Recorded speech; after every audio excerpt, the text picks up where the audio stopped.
Welcome back to the channel.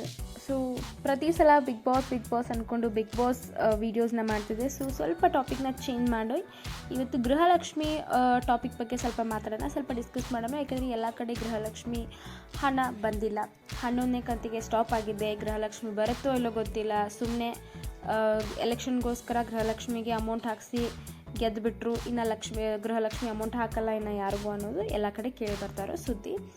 So ಇದ್ರ ಬಗ್ಗೆ ನೋಡೋದಾದರೆ ಇದು ಒಂದು ಕಡೆ ಆದರೆ, ಇನ್ನು ನಮ್ಮ ರಾಜ್ಯದ ಮಹಿಳೆಯರೆಲ್ಲರೂ ಈ ಗೃಹಲಕ್ಷ್ಮಿ ಹಣನ ನಂಬಿಕೊಂಡು ತುಂಬ ಕಮಿಟ್ಮೆಂಟ್ನ ಇಟ್ಕೊಂಡ್ಬಿಟ್ಟಿದ್ದಾರೆ. ಸ್ವಲ್ಪ ಜನ EMIsನ ಮಾಡ್ಕೊಂಡಿದ್ದಾರೆ, ಇನ್ನು ಸ್ವಲ್ಪ ಜನ ಸಂಘಗಳಲ್ಲಿ ಅಲ್ಲಿ ಇಲ್ಲಿ ಸಾಲ ತೊಗೊಂಡಿದ್ದಾರೆ. ಸೊ ತುಂಬ ಜನ ಗೃಹಲಕ್ಷ್ಮಿ ಬಗ್ಗೆ ಡಿಪೆಂಡ್ ಆಗಿಬಿಟ್ಟಿದ್ದಾರೆ. ಯಾಕಂದರೆ 11 ಕಂತುಗಳನ್ನ ಸರ್ಕಾರ ಕೊಟ್ಟು 11ನೇ ಕಂತಿಗೆ ಸ್ಟಾಪ್ ಮಾಡಿಬಿಟ್ಟಿದ್ದೆ, ಇನ್ನು ಗೃಹಲಕ್ಷ್ಮಿ ಹಣನ ಹಾಕಿಲ್ಲ. ಸೊ ಫ್ಯೂಚರಲ್ಲಿ ಬರುತ್ತೋ ಇಲ್ಲೋ ಅದು ಗೊತ್ತಿಲ್ಲ. ಸೊ ಈಗ ಕರೆಂಟ್ ಸಿಚುವೇಷನಲ್ಲಿ ನೋಡೋದಾದರೆ ಗೃಹಲಕ್ಷ್ಮಿ ಹಣನ ನಮ್ಮ ರಾಜ್ಯದ ಜನತೆ 1,21,00,000 ಫಲಾನುಭವಿಗಳು ಈ ಗೃಹಲಕ್ಷ್ಮಿ ಅಂಡರ್ ಬರ್ತಾರೆ. 1,21,00,000 ಅಂತಂದರೆ ಇಟ್ಸ್ ನಾಟ್ ಸಣ್ಣ ವಿಷಯ ಅಲ್ವೇ ಅಲ್ಲ, ದೊಡ್ಡ ಮಟ್ಟದ ವಿಷಯ. 1,21,00,000 ಮಹಿಳೆಯರಿಗೆ ತಿಂಗಳ 2,000 ಹಾಕಬೇಕಂತಂದರೆ ಇಟ್ಸ್ ನಾಟ್ ಸ್ಮಾಲ್ ಥಿಂಗ್, ತುಂಬ ದೊಡ್ಡ ವಿಷಯ. ಆ್ಯಂಡ್ ಸರ್ಕಾರದ ಹತ್ರ ಅಷ್ಟು ಹಣ ಕೂಡ ಇಲ್ಲ ಪ್ರತಿ ಮಹಿಳೆಯರಿಗೆ 2,000 ಕೊಡೋದಕ್ಕೆ. ಇನ್ನು 11 ಕಂತು ಯಾಕೆ ಹಾಕಿದ್ರು ಅಂತಂದರೆ ಅವರು ಮುಂಚೆನೇ ಆಶ್ವಾಸನೆಯನ್ನು ಕೊಟ್ಟಿದ್ದರು, ನಾವು ಗೃಹಲಕ್ಷ್ಮಿಗೆ ಅಂದರೆ ರಾಜ್ಯದ ಮಹಿಳೆಯರೆಲ್ರಿಗೂ ಇನ್ನು 2,000 ಕೊಡ್ತೀವಿ ಅಂತ. ಅದೇ ಥರ ಹಾಕಿದ್ರು ಕೂಡ, 11 ಕಂತನ್ನು ಹಾಕಿದ್ರು. ಸ್ವಲ್ಪ ನಮ್ಮ ಮಧ್ಯೆ ಗ್ಯಾಪ್ ಆದರೂ 11 ಕಂತನ್ನು ಪೂರೈಸಿದ್ರು. ಇನ್ನು 12ನೇ 13ನೇ ಕಂತು ಏನು, ಆಲ್ರೆಡಿ ಸೆಪ್ಟೆಂಬರ್ ಮುಗಿತಾ ಬಂತು, ಇನ್ನೂ ಕೂಡ ಹಣ ಬಂದಿಲ್ಲ ಅನ್ನೋ ಮಹಿಳೆಯರಿಗೆ ಏನು ಹೇಳಬೇಕು ಅಂತಂದರೆ, ಈಗ 12ನೇ ಮತ್ತು 13ನೇ ಕಂತು ಬರುತ್ತೋ ಇಲ್ವೋ ಅಂತ ನೋಡೋದಾದರೆ ಸದ್ಯಕ್ಕೆ 1,21,00,000ಕ್ಕೆ ಮಹಿಳೆಯರಿಗೆ ಹಣ ಒಂದೇ ಒಂದು ಕಂತು ಹಾಕೋಕ್ಕೂ ಸರ್ಕಾರದ ಬಳಿ ಹಣ ಇಲ್ಲ. ಆ್ಯಂಡ್ ಈಗ ಮುಂದೆ ಸರ್ಕಾರ ಏನು ಮಾಡ್ತಾರೆ, ಇನ್ನು ಮುಂದೆ ಗೃಹಲಕ್ಷ್ಮಿನ ಸ್ಟಾಪ್ ಮಾಡ್ತಾರಾ ಹಾಕಲ್ವಾ ಅನ್ನೋದಾದರೆ, ಈಗ ಸದ್ಯಕ್ಕೆ ಅವರು ಪ್ಲ್ಯಾನ್ ಮಾಡಿರೋ ಪ್ರಕಾರ 2,00,000 ಮಹಿಳೆಯನ್ನು ಈ ಫಲಾನುಭವಿ ಈ ಅಂಡರ್ ಏನು ಬರ್ತಾರಲ್ಲ ಈ 1,21,00,000ದಲ್ಲಿ 2,00,000 ಮಹಿಳೆಯನ್ನು ಅವರು ಕ್ಯಾನ್ಸಲ್ ಮಾಡ್ತಿದ್ದಾರೆ. ಯಾಕಂತಂದರೆ ಅವರು GSTನ ಪೇ ಮಾಡ್ತಿರ್ಬೋದು ಆ್ಯಂಡ್ ಇನ್ಕಮ್ ಟ್ಯಾಕ್ಸ್ನ ಪೇ ಮಾಡ್ತಿರ್ಬೋದು. ಇದ್ರ ಸಲುವಾಗಿ 2,00,000 ಮಹಿಳೆಯನ್ನು ಅವರು ಕ್ಯಾನ್ಸಲ್ ಮಾಡ್ತಿದ್ದಾರೆ. ಸೊ ಇದು ಎಲ್ಲಿಗೆ ನಿಲ್ಲುತ್ತಾ ನೋಡಬೇಕಾಗುತ್ತೆ. 1,21,00,000 ಮಹಿಳೆಯರಿಗೆ ಗೃಹಲಕ್ಷ್ಮಿ ಹಾಕೋಕ್ಕಾಗಲ್ಲ ಅಂತ ಅದರಲ್ಲಿ 2,00,000 ಮಹಿಳೆಯನ್ನು ಕ್ಯಾನ್ಸಲ್ ಮಾಡ್ತಿದ್ದಾರೆ. ಇನ್ನು ಸ್ವಲ್ಪ ರೀಸನ್ಸ್ನ ಕೊಟ್ಟು ಅವರು ಇನ್ನೂ ಅಷ್ಟು ಕಡಿಮೆ ಮಾಡಬಹುದು.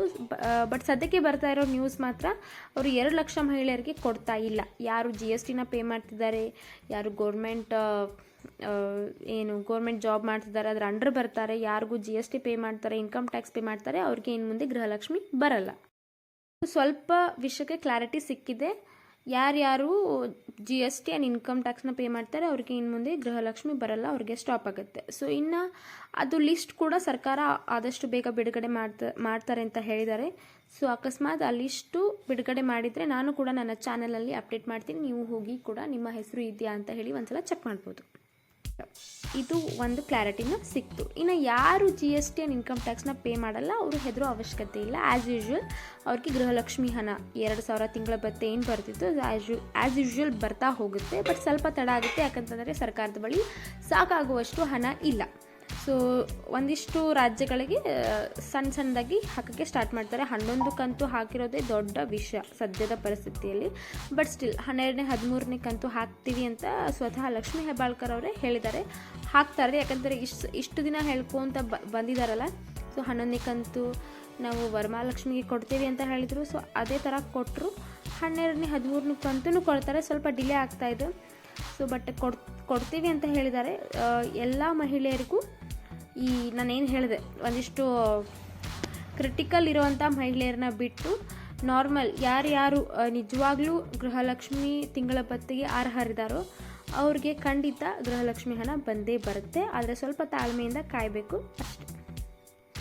ಇನ್ನೊಂದು ಕನ್ಫ್ಯೂಷನ್ಸ್ ಇದೆ ಎಲ್ಲ ರಾಜ್ಯದ ಮಹಿಳೆಯರಿಗೆ. ಯಾರ್ಯಾರು ವೃದ್ಧಾಪ್ಯ ಒಂದು ಇದನ್ನು ಪಿಂಚಣಿನ ಪಡ್ಕೊಳ್ತಿದ್ದಾರೆ ಮತ್ತು ಇನ್ನೊಂದು ವಿಧವಾ ವೇತನವನ್ನು ಯಾರು ಪಡ್ಕೊಳ್ತಿದ್ದಾರೆ ಅವ್ರಿಗೆ ಒಂದು ಕನ್ಫ್ಯೂಷನ್. ಆಲ್ರೆಡಿ ನಾವು ಒಂದು ವೇತನವನ್ನು ತೊಗೊಳ್ತಾ ಇದ್ದೀವಿ ಸರ್ಕಾರದಿಂದ. ಸೊ ನಮಗೆ ಬರುತ್ತೋ ಇಲ್ವೋ ಅನ್ನೋದೊಂದು ಡೌಟ್ ಇದೆ ಅವ್ರ ಹತ್ರ. ಸೊ ಅದಕ್ಕೆ ಏನೂ ಸಂಬಂಧ ಇಲ್ಲ. ವೃದ್ಧಾಪ್ಯ ಅದು 1200 ಏನೋ ಬರುತ್ತೆ ತಿಂಗಳಿಗೆ. ಇನ್ನು ಇದು ವಿಧವಾ ವೇತನ 800 ಬರುತ್ತೆ. ಸೊ ಅದು ಏನೋ ಒಂದು ದೊಡ್ಡ ಅಮೌಂಟ್ ಅಲ್ಲ. 800 1200 ಇಟ್ಕೊಂಡು ಈ ಕಾಲದಲ್ಲಿ ಜೀವನ ಮಾಡೋಕ್ಕೆ ಆಗಲ್ಲ. ಸೊ ಏನೂ ಟೆನ್ಷನ್ ಬೇಡ. ಯಾರು ವೃದ್ಧಾಪ್ಯ ಮತ್ತು ವಿಧವಾ ವೇತನವನ್ನು ತೊಗೊಳ್ತಿದ್ದೀರ ಅವರು ಚಿಂತೆ ಪಡುವ ಅವಶ್ಯಕತೆ ಇಲ್ಲ. ನೀವು ಅದನ್ನು ತೊಗೊಳ್ತಿದ್ರು ಸಹ ನಿಮಗೆ ಗೃಹಲಕ್ಷ್ಮಿ ಬಂದೇ ಬರುತ್ತೆ. ಸೊ ಇದೊಂದು ಡೌಟು ಕ್ಲಿಯರ್ ಆಯಿತು. ಇನ್ನು ಯಾರ್ಯಾರು GST ಮತ್ತು ಇದು ಇನ್ಕಮ್ ಟ್ಯಾಕ್ಸ್ನ ಪೇ ಮಾಡ್ತಾರೆ ಅವರು ಸ್ವಲ್ಪ ಗೊಂದಲದಲ್ಲಿದ್ದಾರೆ. ಯಾಕಂತಂದರೆ ಒಂದು ಸಣ್ಣ ಪುಟ್ಟ ಒಂದು ಬಿಸ್ನೆಸ್ ಮಾಡಬೇಕಂದ್ರೆ ಇವಾಗ GST ಪೇ ಮಾಡಲೇಬೇಕು. ಸೊ ನಮಗೂ ಕೂಡ ಅವಶ್ಯಕತೆ ಇದೆ, ಗೃಹಲಕ್ಷ್ಮಿ ಹಣ ನಮಗೂ ಬೇಕು ಅಂತ ವಾದ ವಿವಾದಕ್ಕೆ ಇಳ್ತಿದ್ದಾರೆ. ನೋಡಬೇಕು ಭವಿಷ್ಯದಲ್ಲಿ ಏನಾಗುತ್ತೆ ಅಂತ. ಸೊ ಸದ್ಯಕ್ಕೆ ಬಂದಿರೋ ಅಪ್ಡೇಟ್ಸ್ ಮಾತ್ರ ಈ ಥರ ಇದೆ. ಇನ್ನು ಈ 2 ಲಕ್ಷ ಮಹಿಳೆಯರನ್ನ ಹೊರತುಪಡಿಸಿ ಇನ್ನು ಉಳಿದಂತಹ ಫಲಾನುಭವಿಗಳಿಗೆ ಖಂಡಿತ ಗೃಹಲಕ್ಷ್ಮಿ ಹಣ ಬಂದೇ ಬರುತ್ತೆ. ಆದರೆ ಸ್ವಲ್ಪ ತಾಳ್ಮೆಯಿಂದ ಕಾಯಬೇಕು. ಇನ್ನೂ ಸಹ ಅವರು ಯಾರ ಖಾತೆಗೂ ಜಮಾ ಮಾಡಿಲ್ಲ.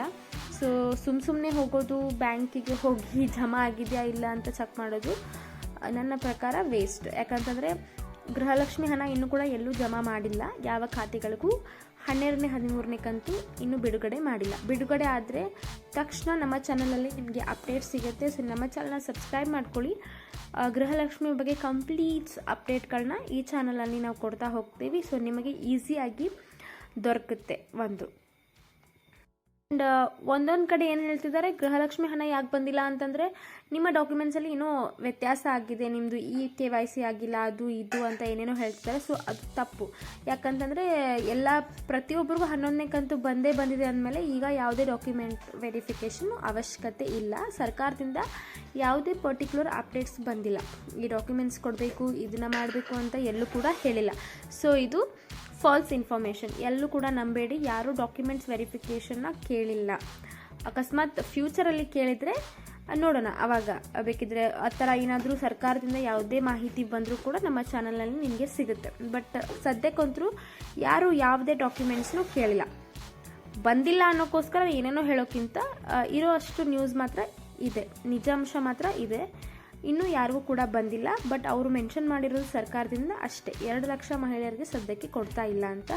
ಸೊ ಉಳಿದಂಥ ಮಹಿಳೆಗೆ ಆ್ಯಸ್ ಯೂಶ್ವಲ್ ಬಂದೇ ಬರುತ್ತೆ. ಇನ್ನು 2 ಲಕ್ಷ ಮಹಿಳೆಯರು ಕೂಡ ವಾದ ವಿವಾದಕ್ಕೆ ಇಳಿದಿದ್ದಾರೆ. ನೋಡಬೇಕು ಅದು ಫ್ಯೂಚರಲ್ಲಿ ಏನಾಗುತ್ತೆ ಅಂತ. 1,21,00,000 ಮಹಿಳೆಯರಿಗೆ ಅವರು ಗೃಹಲಕ್ಷ್ಮಿ ಕೊಡ್ತಾ ಇದ್ದಾರೆ ಅಂತಂದ್ಮೇಲೆ 2 ಲಕ್ಷ ಮಹಿಳೆಯರು ದೊಡ್ಡ ವಿಷಯ ಅಲ್ಲ. ಆ್ಯಂಡ್ 11 ಕಂತು ಎಲ್ಲ ಮಹಿಳೆಯರಿಗೂ ಕೊಟ್ಟಿದ್ದಾರೆ. 11ನೇ ಕಂತು ಮೇಲೆ ಈ ವಿಚಾರ ಯಾಕೆ ಬಂತು ಅಂತ ನನಗೂ ಕೂಡ ಅರ್ಥ ಆಗ್ತಿಲ್ಲ. ಸೊ ಇದನ್ನು ಮುಂಚೆನೇ ಯೋಚನೆ ಮಾಡಬೇಕಿತ್ತು. 11 ಕಂತು ಕೊಡೋಕ್ಕಿಂತ ಮುಂಚೆನೇ ಯಾರು GST ಪೇ ಮಾಡ್ತಾರೆ, ಯಾರು ಇನ್ಕಮ್ ಟ್ಯಾಕ್ಸ್ ಪೇ ಮಾಡ್ತಾರೆ ಅವ್ರಿಗೆ ಕೊಡಬಾರ್ದಿತ್ತು ಅಂತ. ಬಟ್ 11 ಕಂತನ್ನ ಅವ್ರು ಕೊಟ್ಟು ಈಗ ಸ್ಟಾಪ್ ಮಾಡ್ತಾರೆ ಅಂತಂದರೆ ಅದಕ್ಕೆ ಏನೂ ಹೇಳೋಕ್ಕಾಗಲ್ಲ. ಅದನ್ನ ಸರ್ಕಾರದ ಹತ್ರನೇ ಕೇಳಬೇಕು, ಅವರೇ ಇದಕ್ಕೆ ಉತ್ತರನ ಹೇಳಬೇಕು. ಈ ಹೊತ್ತಿನ ವಿಶೇಷ. ಇನ್ನು 12ನೇ 13ನೇ ಕಂತು ಗೃಹಲಕ್ಷ್ಮಿ ಹಣ ಯಾರ ಖಾತೆಗೂ ಜಮಾ ಆಗಿಲ್ಲ. ಇನ್ನೇ ಜಮಾ ಆದಲ್ಲಿ ನಾವು ನಮ್ಮ ಚಾನಲಲ್ಲಿ ಅಪ್ಡೇಟ್ಸ್ನ ಕೊಡ್ತಾ ಹೋಗ್ತೀವಿ. ಸೊ ಈ ವಿಡಿಯೋ ಇಷ್ಟ ಆದಲ್ಲಿ ಖಂಡಿತ ನಮ್ಮ ಚಾನಲ್ನ ಸಬ್ಸ್ಕ್ರೈಬ್ ಮಾಡಿ. This is life changing facts.